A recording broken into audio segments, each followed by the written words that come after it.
آئیے ہم سنتے ہیں کہ کن افراد کو ہم زکوٰۃ اور فطرانہ دے سکتے ہیں اور کن افراد کو زکوٰۃ اور فطرانہ نہیں دے سکتے۔ تو سب سے پہلے یاد رکھیں، کوئی بھی مسلمان اپنے والدین کو اپنی زکوٰۃ یا فطرانہ نہیں دے سکتا۔ اسی طرح اپنی اولاد کو بھی زکوٰۃ یا فطرانہ نہیں دیا جا سکتا۔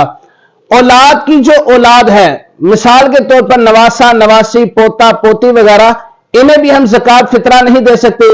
والدین کے جو والدین ہیں، مثال کے طور پر نانا، نانی، دادا، دادی وغیرہ، ان افراد کو بھی ہم اپنی زکوٰۃ یا فطرہ نہیں دے سکتے۔ اسی طرح شوہر بیوی کو اور بیوی اپنے شوہر کو زکوٰۃ یا فطرہ نہیں دے سکتی۔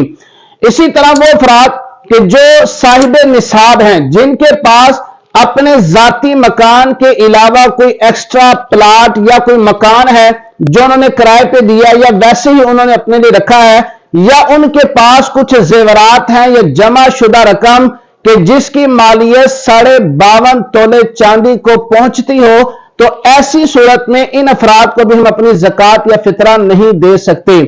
اور اس کے علاوہ جو سادات کرام ہوتے ہیں، سید گھرانے سے جن کا تعلق ہے، انہیں بھی ہم اپنی زکوٰۃ یا فطرہ نہیں دے سکتے۔ اس کے علاوہ جو دیگر افراد ہیں، دیگر جو خاندان کے افراد ہیں، دیگر رشتہ دار ہیں، دیگر دوست احباب، انہیں زکوٰۃ دی جا سکتی ہے، بشرط یہ کہ جسے زکوٰۃ دی جا رہی ہے اس کے پاس زیورات یا جمع شدہ رقم جس کی مالیت 52.5 تولے چاندی کی رقم کو نہ پہنچتی ہو۔ اگر ان لوگوں کے پاس جنہیں ہم زکوٰۃ یا فطرہ دے رہے ہیں، اگر ان کے پاس ضرورت سے زائد کوئی مکان، کوئی پلاٹ، کوئی زیورات یا جمع شدہ رقم نہیں ہے، تو ہم انہیں زکوٰۃ اور فطرہ دے سکتے ہیں۔ اور اگر کوئی ایسی خاتون ہے جو بیوہ ہے لیکن اس کے پاس زیور بھی ہے اور اس کے پاس اپنے ذاتی مکان کے علاوہ کوئی مکان یا پلاٹ ہے جو ایکسٹرا ہے، اس کی ضرورت سے زائد ہے، تو ایسی خاتون کو بھی ہم زکوٰۃ یا فطرہ نہیں دے سکتے۔